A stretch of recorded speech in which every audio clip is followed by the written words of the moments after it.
Hello and welcome, members of the Wonderverse. I'm Hannah. And I'm producer Nick. And you're listening to episode 12 of Into the Wonderverse, your number one source for all things Scarlet Witch and friends. Greetings, seekers of all things witchy. It's me again. I hope you have mastered your craft and that you are ready to listen to this episode. On this episode, we are going to go over Jennifer Kale's backstory from the comics. We are also going to give our review of episode 7 of Agatha All Along, otherwise known as the best episode of Agatha All Along to ever air. And So far, you're right, you haven't had the finale yet. And, we'll give you the news and we'll give you a song recommendation, all the usuals. So I hope you've got your ears ready because we are ready to go. First up, we'll do Song of the Week. I don't have a recommendation this week because I'm feeling a certain sort of way after that episode. So I have picked my own song because it's my podcast and I can do that if I want to. You do what you want. Yeah, I do what I want. I can be controlled. So this week... I've tried. No, you're blowing the mic out. This week I have chosen Gilded Lily by Cults. I like the sped up version, but if you want to be even sadder, you can use the normal version. How I'm feeling about Wanda this week. I just feel like that's the song that she needs right now, and also my beloved Lilia. If you would like to send me a song suggestion, you can do so either on Instagram or on TikTok. DM me, email me, text us using the Text and Podcast. You can harass Nick. It's a really fun thing to do if you just fancy it. I do it all the time. But yeah, I would love to hear your song suggestions. And if we do pick yours, then I will shout you out. Or you can specifically ask to be shouted out by Nick. Extra incentive to send in a song suggestion. Yeah, so the film Nick on TikTok if you want to do that. So the news for this week, we've had a ton because Wanda has been all over the comic sphere this week. We had issue 5 of The Scarlet Witch, written by Steve Orlando, come out this week, which saw Wanda teaming up with Daredevil for the very first time. Yeah, this is her first outing with Mr. Matt Murdock. It's a really fun Halloween-y issue. I really recommend that you check it out. It features a haunted subway car and Matt flirting with Wanda, so we'll see if he... It's kind of an interesting dynamic that, Wanda's, this magical being, and Matt Murdock is a lawyer who can, see things in the dark. It's about he really is there for decoration in this issue. It's the thing, Daredevil is a street level hero / villain, and he doesn't really dabble in the magical and the cosmic very much, and so having him interact with Wanda is kind of an interesting dynamic. I do recommend the issue. I'll lend you mine when I'm done with it if you like. I'm interested on that one. He mostly flirted and posed. I'll be real with you. She did the heavy lifting in this issue. It's a really good one. I'll probably do a summary on my TikTok because I really actually think this one is worth covering. She's also, of course, on the Avengers team with Storm right now. Issue 19 dropped this week. And there's a storyline going on right now with Doctor Doom, which might be worth paying attention to because we know that the MCU love a little bit of comic synergy. So they might be setting up future plot lines for themselves. So I'd keep a watch on that. And of course, my favorite comic, House of Harkness, released on Wednesday, as it always does. I'm begging you, I'll say this every week for the rest of time, to go and read House of Harkness on Marvel Unlimited. You guys don't know what you're missing out on. We need this to become an animated series. This week saw Wanda on a date in a ball gown. I don't know what else you could really want. Absolutely go download it and then tell me when you have, because I'm starting an army of House of Harkness people. And then Wanda has also been super active in the video game community. She's everywhere. It's almost as though they're leading towards something. Yeah, it seems like maybe Wanda's becoming, a bit of a center for the Marvel universe. We got a release date for Marvel Rivals this week. I cannot wait for that to come out. And if it's on PS, what do you have? 4. I have a 4, but if it's on PS4, you might find me over here trying to go on your gaming system. All characters will be available immediately. So that is December 6th, which is after my birthday. Thank you, Marvel, for that. We also got the news that she will be on Marvel Strike Force. There's so many mobile games. There's so many different mobile games. Marvel Strike Force Zombie Wanda will be available for their new task, The Thirst and the Hunger. So if you're excited about that, head on over to the app and take part in the Halloween event and, chew up some heroes. Is Matt Murdock in that one? I think he will be. Thirst and hunger, is he in that one? Yeah, he's just thirsty all the time. He's just thirsty all the time. They have Zombie Juggernaut and Zombie Scarlet Witch for their event this year, so I don't know why Juggernaut's included, but... I mean, they need give Vinnie Jones some work, don't they? So. And then I thought I was actually done for the news, and then I got to where we record the podcast. Literally about an hour ago. And they said, first off, we now know that the 8-bit Funko Scarlet Witch is now not only in Target, but also on Funko Europe and popping up in random stores in the UK. Target. I love that line. So you can grab her. I think she's super cute. There's a lot of hate for her online, but I love the fact that we're getting another comic Scarlet Witch Funko, even if it is, you know, an 8-bit one, and they have become a bit of a shelf warmer. What's wrong with the 8-bits? People don't like them. I don't know why. They're very hated in the community. Really? Yeah, loads of negative feedback. I mean, I've seen the 8-bit, the little mini 8-bit Mutant Ninja Turtle ones, and they don't look that great in that mini kind of form, but like... I think the Spider-Man one looks okay. It's in the window of Forbidden Planet right now, so you'll have to check it out and then get back to us next week on whether or not you're a part of the 8-bit Funko hate community or not. Yeah, sure. But then, honestly, I'm most excited for is the Agatha All Along tarot cards have been announced for pre-order. They are not coming out until July of next year, which just proves the theory that they did not know what they had on their hands when they made this. I think they probably saw this episode and was like, hang on a minute. I know, I can't believe that the tarot cards weren't one of the first things they tried to sell us. So the merchandising for this show, step it up, guys. This is late stage capitalism. We need more stuff. You just blew the mic out. It went red really bad. All right. Yeah. Just so other people might blow the mic out this week. So that's the news so far. So you can pre-order those now and you can grab the Funko already. And I'm hoping that we'll continue to see this avalanche of merch carry on as the show kind of winds up. I've heard there's going to be a lot of announcements in December. So we'll see if that follows through or if they'll try and push it further forward. What I can say is, and I have been told by companies, if you want to see the merch, keep requesting it, keep being vocal, keep making fan merch, because everyone's going to want a slice of that. And we deserve it for this show. We walked past enough Iron Man merch to fill a skip. So there's so much Eternals merch. We deserve an equal amount. There is so much Iron Man merch that it went down with Tony Stark. Yeah. So we need to campaign to get our own merch. It's worked for the Scarlet Witch and it can work for Agatha too. Okay, that is the news for this week. So we will get into, first off, our non-spoiler non-spoiler thoughts on episode 7, and then we will go from there into our spoiler thoughts. Don't worry, we'll give a warning when we're transferring over. So, first non-spoiler thoughts. You've seen the episode 3-4 times now? 3 times? 3.5. 3.5.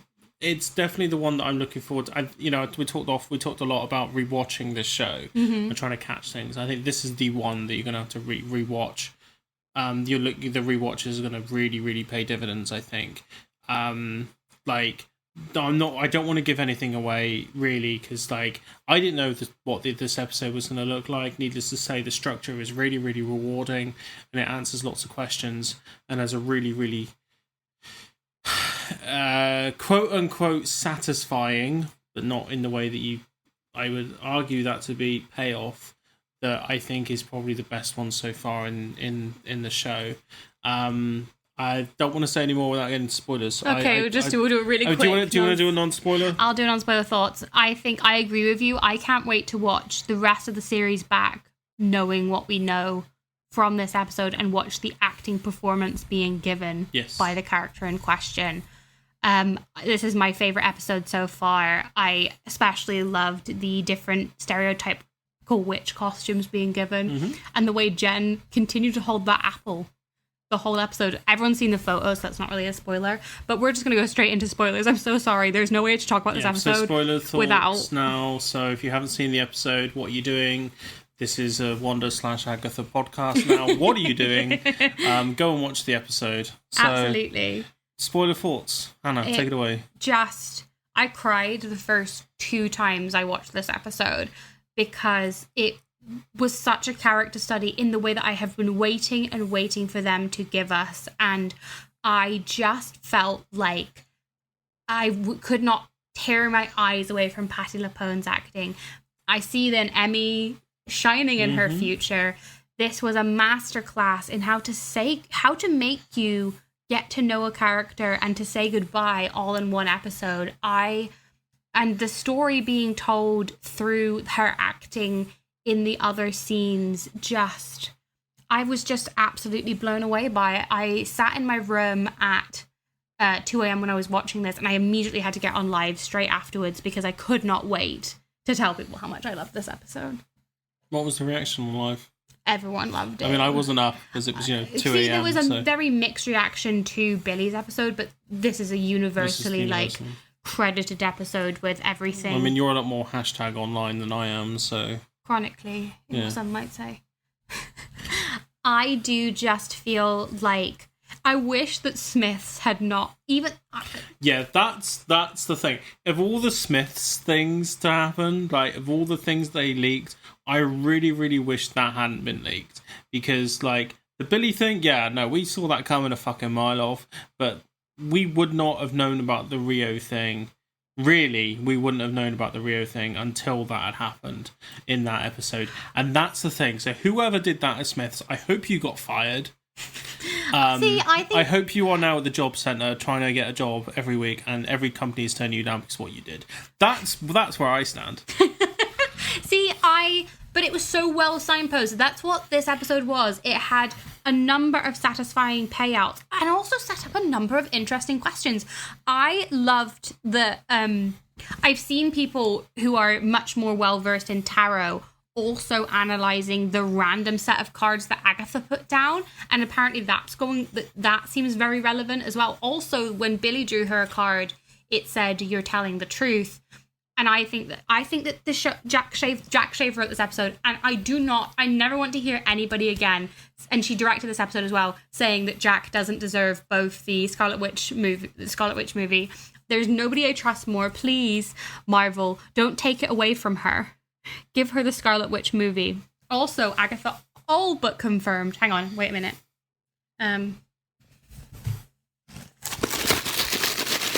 Wonder Watch.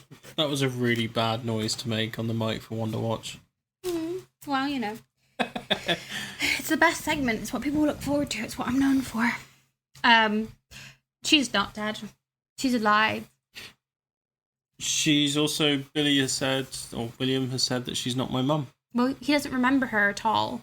Yeah, I just thought that was really interesting that he has said that, and maybe that is something that's going to come up later on. I feel that he is going to feel, not just in this show, but obviously future things involving Billy Kaplan and possibly Tommy, is maybe how they're a bit conflicted about, Wanda and Viz being their parents. See, from the comics, nobody considers Vision their father. That is because he's a deadbeat in the comics. Poor Viz. No, he actively chose. I was like, if I wouldn't blow out the mic, I'd give you a bonk. Slap, yeah. Bonk on the leg. Violence is not the answer, children. But they do. But see, Tommy completely embraces Wanda as his mother, whereas Billy's always had a more kind of complicated relationship with it. Yeah. And in the comics, she is more distant from. She's just not as centered on them. After her House of M meltdown, they've never really known how to do that familial relationship in the comics, and I think that we'll see that retconned a little bit going forward in the comics, purely because of the way that the show is going. I just need to check my notes. I made notes. I love how we are definitely getting more insight into Jen. Jen is the road ahead, which is interesting because Rio's trial is the next trial. The road is glowing green. So the Earth trial is next, which makes sense because we haven't had it yet. I'm looking forward to that. See, I missed Aubrey Plaza the last couple of episodes. My theory, right, is that they're going to have to overcome death. The Earth trial itself will be, but not Or cheating death, maybe. Well, obviously Billy cheated death. Yes. And Agatha has cheated death. Yes. And Jen may or may not have cheated death due to the drowning. All roads lead to death. Yes. And I am wondering how that is going to manifest. We know that there's the weird shots of them in that, like, they're waking up in body bags in the clip. But there seems to be these two distinct trials or two distinct scenery. We know that we're getting Salem flashbacks. Which we've not had yet. Which I saw a quote from Jack Schaefer just there saying that they don't rely big time on cameos for the finale. That it's very much about Agatha and Rio and their relationship, and also about Billy's relationship with himself and Jen reaching the end of the road, which is good. I've seen a lot of theories that Agatha's going to die. And that because obviously in the comics she was a ghost for a really long time. She was a ghost in the original Witch's Road comic. So I've seen a lot of people theorizing that she'll become a ghost mentor from here on out, but I don't see them doing that because I don't know if the MCU knows how to go forward with a ghost Agatha. I think they might think that was a little bit ridiculous. Just the way that that is ridiculous. That's where we're going to draw the line. I think that they've been really afraid to do the magical side of the MCU because it kind of started very sci-fi. They were always a bit timid with Thor. Yeah, what was it like? The magic is just science, wasn't it? That was the line. Yeah, something like that. Something like that back in 2011. So, like, in terms of like the episode that I really kind of wanted to get it stuck into, the one thing I was talking about in spoiler-free thoughts was the construction of the episode. Now, we've spoken about like who is Lilia talking to? Well, in actual fact, she's not talking to a spirit per se. She's flitting in between. She's time traveling in actual reality, where her mind and her consciousness is going between these different times and these different time periods. It turns out she's talking to her past teacher, her first teacher, back when she was a girl. Mm-hmm. And I want to give shout outs. I've written down this now. I want to give shout out to the editor, David Egan, because it is take it from somebody who's seen a lot of time travel movies and a lot of a series of television that deal with time travel. It is very, very difficult to do time travel effectively, especially at that rate in a 37-minute episode. Yeah, like we are getting clips and snippets of things in a way that is going to be very, very hard to understand if it's not done in a concise way and if it's not done in a succinct way. And considering how Lilia's story is going in between these episodes. I keep saying flitting because it's a flitting well, she was moment. even unable to finish her own sentences, like, you know, it's like it's a butterfly's flutter. It's like it's just a moment. It's a fragment. Yeah. And like Paddy LuPone's performance is consistent through the show in a way that really pays off in this episode. And you know, that final moment where she is kind of standing up and then giving the final goodbyes, as it were, and Jen realizes kind of what's going on. And then, you know, the tower turns upside down and we get 5 of the Salem 7 counted. I've heard that Jack Schaefer says that actually all the Salem 7 died and the shot is just... I mean, there's 5. There's 7. Yeah, but there's 5 in shot. Okay. I've heard that actually it's supposed to be... Because you were counting and I was counting because I had seen online people saying that it was 5. But I do have to point out, as much as... I mean, she could be lying, but she says that no, Diva down, Lilia... Okay, fine. I would take that. I now am of the opinion that I do not think that we are bringing Alice and Lilia back. And I honestly, after that episode, Alice, I do feel like her story was kind of unfinished. Yeah. But Lilia, it's the first time I'm not going to complain about episode length. I thought that the episode was completely self-contained. I'm always going to want more, but I genuinely don't know what more they could have. Like, we didn't need to see her coven die. Do you know what I mean? It was a very much of a good version of, does it matter that you died? Like, I think that I just really feel like it was a perfect episode of television for me personally. That's how I like felt about it. I thought all the performances were great. Like even Jen being like the jokes, Agatha being herself. And I keep forgetting, I'm like, why is Billy being so mean? I'm like, oh, she killed Alice. I kept forgetting. I was like, why is Billy being so mean to her? And then I suddenly remembered that she killed Alice like 10 minutes ago. And I'd forgotten about it. I just forgive her immediately. I'm like... you see Catherine Hahn, like, immediately forgiven. Yeah. Please run over my dog. I'm immediately going to forgive you. Yeah, literally. Yeah. You know, I also saw Catherine Hahn online saying that Rio and Agatha created Nicholas Scratch without any man. He was created through, like, lesbian death sex. So that shot there, so that's probably the second, like the penultimate reveal is because the episode kind of it time travels back, so the narrative is kind of all over the place, but it's really well done in a way where we get the snippets exactly when we need them to. So that reveal of when they've fallen down in from the road into this kind of area. And they come to, Lilia comes to first. Yes. And we see a figure coming through into the shadows, and we hear Aubrey Plaza's voice, and then we see Death. I love the Death design. That Death design, we don't get enough of it on that moment, but it's just enough to kind of leave your imagination wandering fully, because it's just a glimpse. Like, I know we can all screenshot, we all can press pause on our VCRs and rewind back and forwards. You know, we can all do that, but like the idea is that we just get this snippet of a moment where, like, if you're just watching the episode, like, your imagination's going to start trying to fill in the blanks. You know, and that's really, really effective. That's a really, really effective way to kind of have a design of a character, especially somebody like Death. So now that we know that Rio's character, or Death, is the next trial, we are obviously going to get that full makeup and that full effect, which, for somebody who works in where I work, I'm not going to say where I work, but where I work, and I deal with certain... They're going to think you work in a morgue. I don't work in a morgue. Might as well work in a morgue. But, like... It's not an old people's home, to be clear. I see a lot of skeletons. I'm just going to put it that way. Spooky, scary skeletons. I see a lot of skeletons in my job. So, yeah, like... It's really, really effective to kind of see that in a way that is actually kind of a bit more unique. And Aubrey Plaza's voice coming out of a skull, like, confused feelings, put it that way. They're ready for the hear me out cake.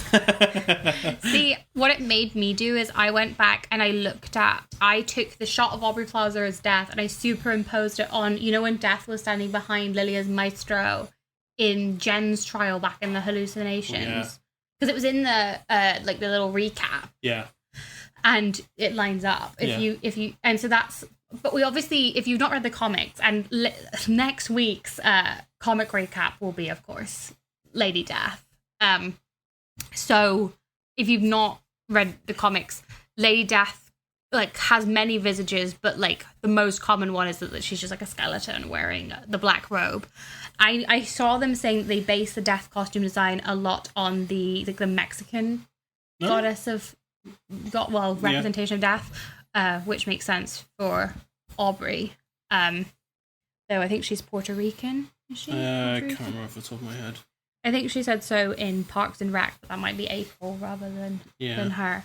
But I love the design. It was really scary. I like that this show has not been afraid to like embrace that side of it. Like the Salem 7 are gross looking. Yeah, I'm a bit kind of annoyed we didn't get to see more of the Salem 7 kind of in action as they were. Like, it was, that's kind of any notes. I had a couple of like lines that I wanted to pick up on, like from Pat Poem as Lilia. The flow of time is an illusion. Time is constricted narrative. Task is not to control but to see. And then I will fall. I was so emotional when she said that. Like, and I have to ask you. Yeah. Did you expect this to be who Lilia was talking to? No, I did not think she was. I kind of got that she was trying to, like, when she said, I kind of had connected that Alice don't try to save Agatha. I'd made the connection that perhaps she was trying to send a message back, but I had originally thought she was talking to some kind of spirit on the road because we'd introduced the concept of ghosts in Agatha's trial. Yeah. I had wondered if she was speaking to, like, also the road in the comics is very much filled with spirits and, like... So are you sad, like, with that in your head then, and then this reveal, were you satisfied or disappointed by what happened? I was satisfied in that I liked that was the way that Lilia's magic worked. I love that Agatha doesn't believe in tarot. She's like... she's a witch, and she's like, tarot sucks. I'm like, Agatha, how can you be a witch, believe in magic, and then just not believe in tarot? Yeah. I just thought it was very amusing and very on brand for her. Because she seeks kind of the purest, darkest... She wanted to jump the gun even as a child. Whereas Lilia is a trained... Like, she learned and she trained. The one thing that makes me sad is that Lilia didn't realise... I think all of them are insecure in their magic. See, Alice died... like, with, like, not real control over her magic. Jen is bound. But Alice died with the knowledge and the acceptance of her generational trauma, and that being accepted and resolved in a way. Like, so I also really liked the flashback to the fact that Mrs. Hart, Sharon, said that the only thing she was expecting to find under Westview was an old subway station. And then we got the subway station. Also, Teen's spellbook is clearly going to be important. Yes. Because he's been given it back. Funny what you find. Plot devices. Conveniently found. Yeah, I'm curious what that's going to... Though it did say, I was interested that what he's looking for is reunion. So obviously that is his future. Yeah, the question was, am I Billy or am I William? Like, that was the question that he posed. Like, I do think... So maybe that's a question of identity that he's going to have. My prediction is that he's going to get the memories of both and be like, I am... Who I am. Wiccan, yeah. Like, a bit like... I'm not who you say I am. I don't need you to tell me who I am. Whispering on mic isn't that great? What? That's literally ASMR. That's literally a whole genre. I just mean in podcasting, it's not that great. People listen to ASMR podcasts. I could do you want to do an ASMR podcast? No, I actually... Only on Patreon? I actually really hate ASMR. Like, I'm the one bitch that doesn't like it, except soap cutting. I love soap cutting videos. Oh, okay. For, like, years now. Do we have any final thoughts? Wanda, I love her. I want her to come back. Okay. I mean, that's just a general life goal with you, but, like, I mean, like, final thoughts on the episode that we just watched. Oh, that was one of them. But yeah. I just really love this show, and I'm gutted that it's ending. That's how I feel about it. Like, I'm already mourning the show a little bit because I have loved being back in this mindset so much of what's going to happen every week. Like, it's been really thrilling. And I feel so privileged to have been able to watch this show, to be honest. I think that letting Jack Schaefer have this vision and trusting Catherine Hahn, and as a woman who is, I'm going to be 30 next year, seeing these women, turning 30. I'm turning 30.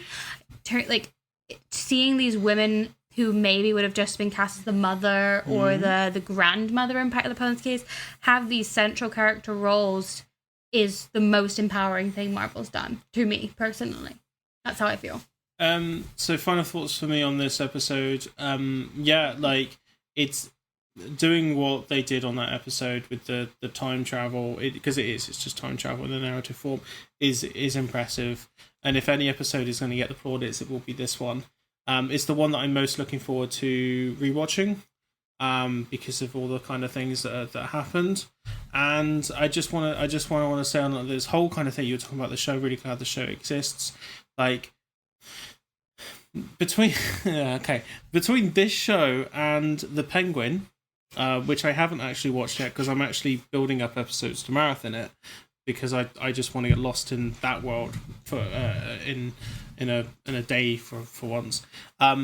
Like, these comic book shows are showing that the audience engagement with them is extraordinary. Like, I don't think either Warner Brothers or Marvel/DC have really expected either show to do as well as they have, which goes to show that, yes, people that do want comic book related shows, but they have to be well written and well thought out and visually like interesting with character studies, because I'm not going to talk about the Penguin, but I'm just going to say that is a character study on the character of Oz Cobb, and Agatha all along is a character study of these characters in the MCU.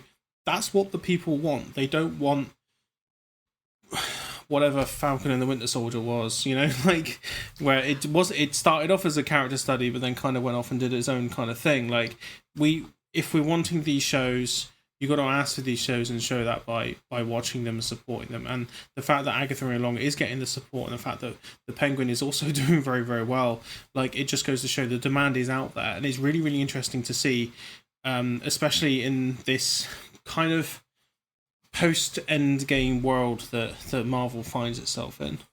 Yeah, I think that what it shows is that audiences are hungry for something well written and interesting, and woke. It's not go woke, go broke. It's write well and I should beep that out. Woke. No. Every time someone says woke, I'll put the beep on, I think.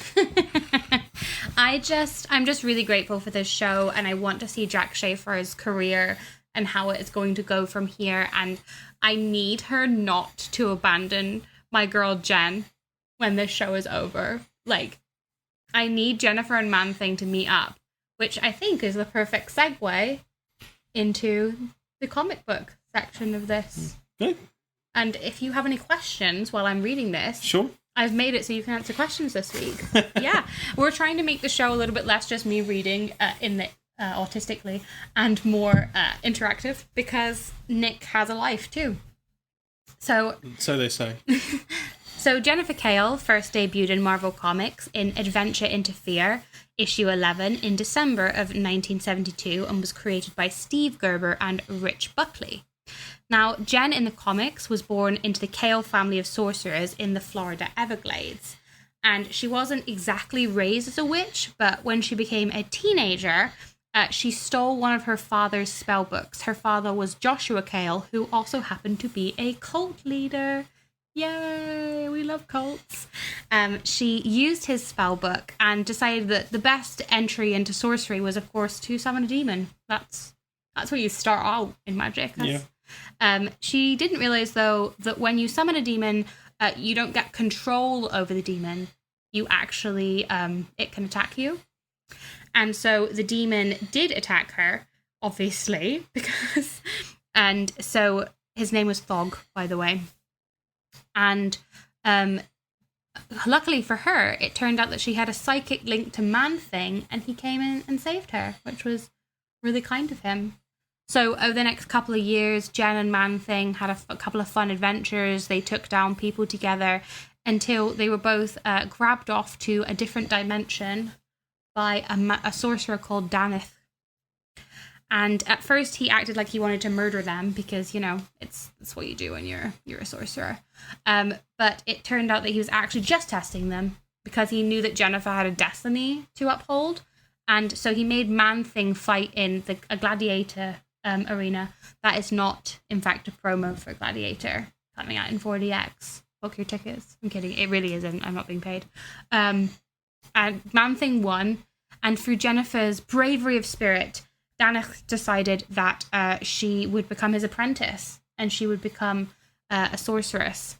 And Jen went on to become quite a powerful sorceress, and we saw her help out characters like Doctor Strange, and she formed a temporary coven with Satana and Topaz, which is very interesting, who are also associated with Agatha, which I think is why they might have chosen her for the show. It was her grandfather, sorry, not her father, who was the cult leader. Sorry, that was a mistake on my part. But basically, she's had a really rough time of it in the comics. She's died once. Who hasn't died? Yeah, but she had a pretty final... Oh, final death. For a while. And then she came back and half of her face was scarred off. So she Gwen Stacy'd it and then came back. A little bit. Yeah. She had to murder her own brother at one point because he got possessed by her family's ancient book. Yeah, as you do. Yeah, her brother's called Andrew. She really has been kind of she was really popular during the 70s and 80s when the kind of Stranger Tales era. She's also had a lot of adventures with Howard Duck. Okay. Her powers are very much kind of based in just basic witchcraft. She's done things like teleported herself, created interdimensional portals. She's even manipulated memories. Doctor Strange would often call on her for help with things. She's kind of a go-to sorcerer. She's had a couple run-ins with Ghost Rider. She's had a pretty varied career. It's definitely longer. She's an older character than, say, Alice. Lily is an old character, but she hasn't really had a great deal of dealings in the comics. Jen's storylines have been kind of usually as a supporting character, but she recently teamed up with the Scarlet Witch in one of her most recent issues, brought along Man-Thing with her. We tried to leave behind the psychic link for a while, but then they were like, oh, that's actually really cool, so we should probably bring that back. And I think since she's been so central to the comics recently, we will see her again. What I am curious about is, in the comics currently, Jennifer is white and has long blonde hair. So I am curious if they're going to Nick Fury it. Well, yeah, I'm curious if they're going to do that with her. Because I think it would be very interesting to see like how big of an impact Agatha All Along has on the comics, because obviously they completely changed Agatha. Yeah. Agatha's young again in the comics. So I'm very curious if we will see. Yeah, Agatha was in the comics was the only character that was older than Aunt May. Yeah, and now we had seen a young version of Agatha in the comics before, but she was blonde, blue-eyed. So I'm curious. I mean, it's just a case of it's a case of casting who's right for the role, not for who looks like the character. I mean, otherwise, if we were going to do that, we wouldn't have ended up with Hugh Jackman as Wolverine. Yeah, or Nick or Samuel L. Jackson as Nick Fury. Actually, well, no, because the Nick Fury thing happened before Sam Jackson was cast. Really, did it? Yeah, that was part of the Brian Hitch, Mark Miller Ultimates run. So when they did Ultimate Avengers, they had this new universe to play with, and they modelled Nick Fury after Sam Jackson in 90s era Sam Jackson. Right, okay. And they did it without his knowledge. So that, and then apparently his agent or something phoned up and said, they're using your image, like, you know, and they were talking about suing, and Sam Jackson was just like, oh no, I like it, and kind of left it as is. And That's then, a very Sam Jackson thing to do. However many years later he was like cast to play Nick Fury, and we got the I Am Iron Man bit, you know, so that, yeah, I had to step in and correct Hannah there in comic book knowledge. No, that's why we're trying to make this section a little bit more interactive. So, you know, but so I will be really curious to see, obviously, how this goes. And, you know, Lilia's been dead in the comics for a very long time. Her first appearance, she died, and we kind of added her back into the narrative afterwards. So her backstory is very, as we discussed last week, very different to the way it's been in Agatha all along. So I am very interested to see where we'll go with that from now on. And Jen, because Jen's the most alive. I think the most.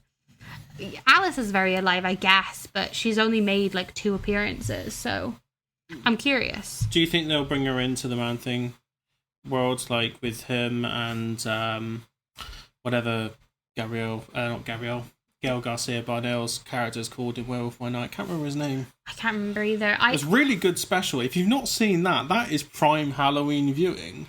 It's really good. See, I think they might. I think that we still got how Jen was bound and all that to go, and I wonder if we will bring in the Werewolf by Night stuff. I mean, there is, and I have heard rumours that Werewolf by Night, like, that is going to have something's going to happen with that in the future, because it did very well, and the Michael Giacchino directed it, the composer, and like.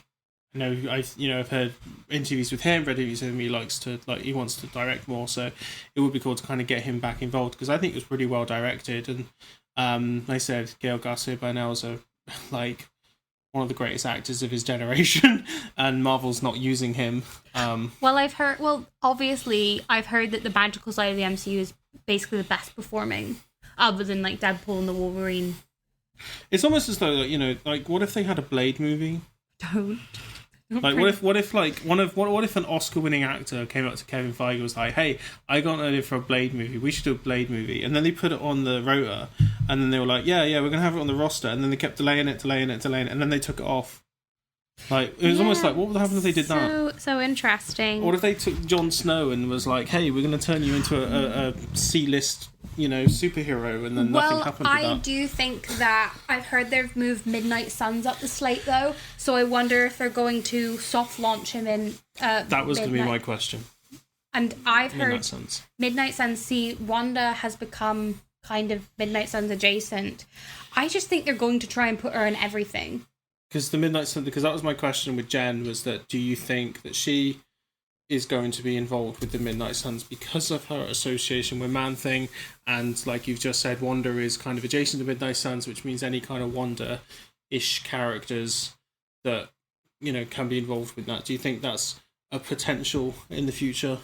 I do. I think that I do think they've decided to move Blade off the slate and go forward with Midnight Suns instead. Because Mahershala Ali has apparently just shrugged his shoulders at the event and just said, "No, it's fine. It's still something's still going to happen."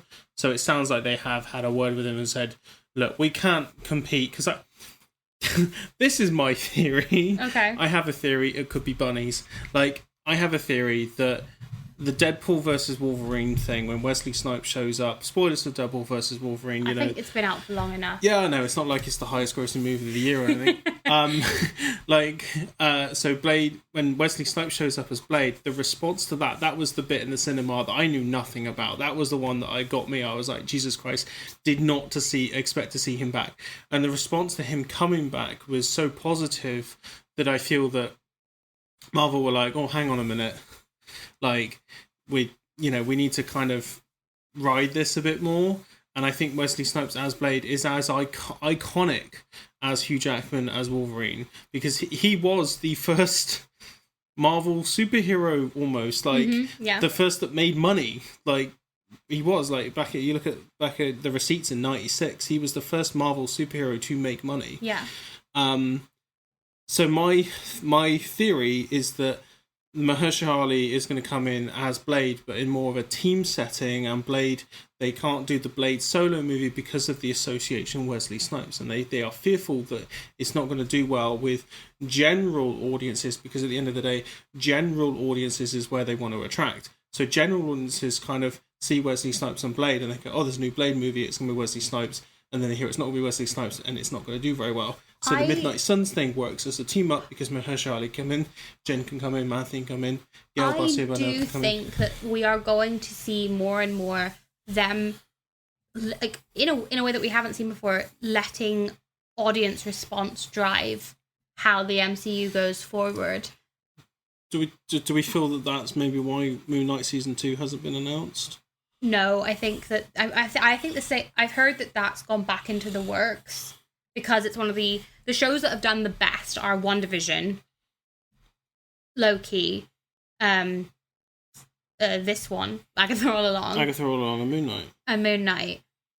Because She-Hulk, I mean, I like She-Hulk, but I feel that Hawkeye obviously did good well enough that you can tell what did well by what gets a what's it called? Metal disc, steelbook. Steelbook, yeah. The metal discs, yeah.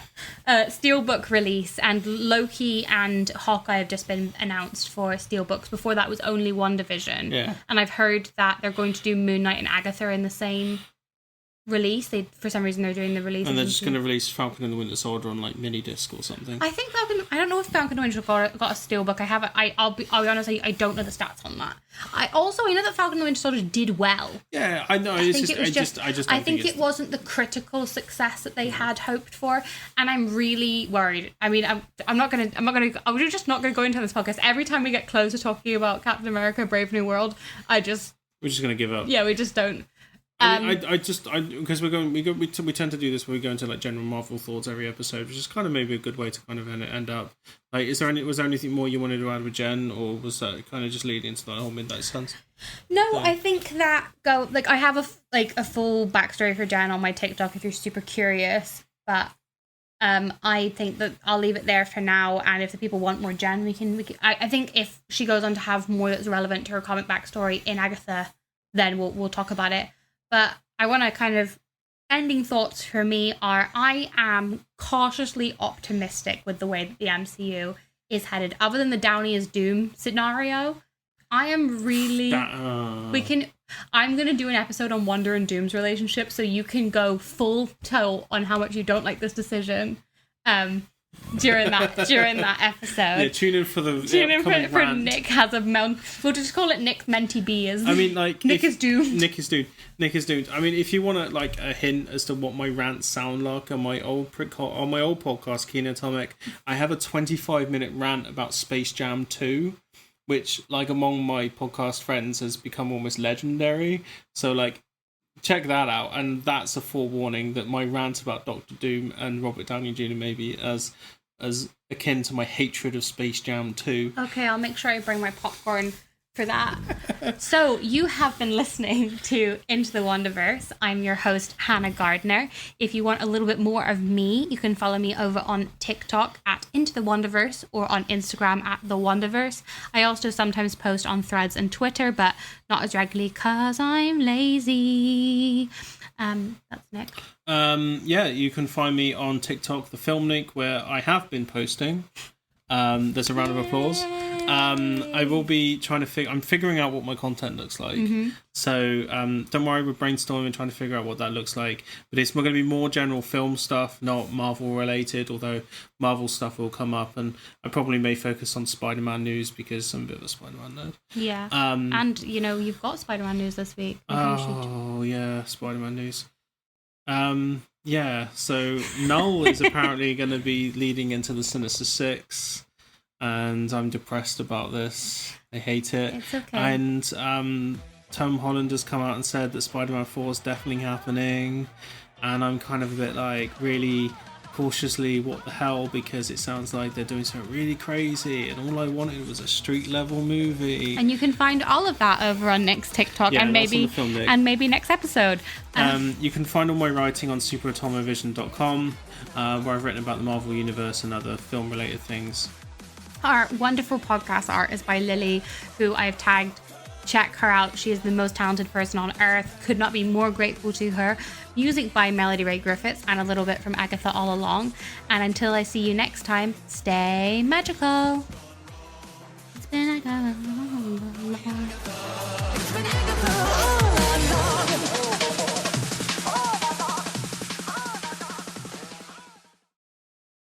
Hello, members of the Wonderverse, and welcome to episode 12 of Into the Wonderverse. Why do you sound so sad? I couldn't remember the opening intro for a second there.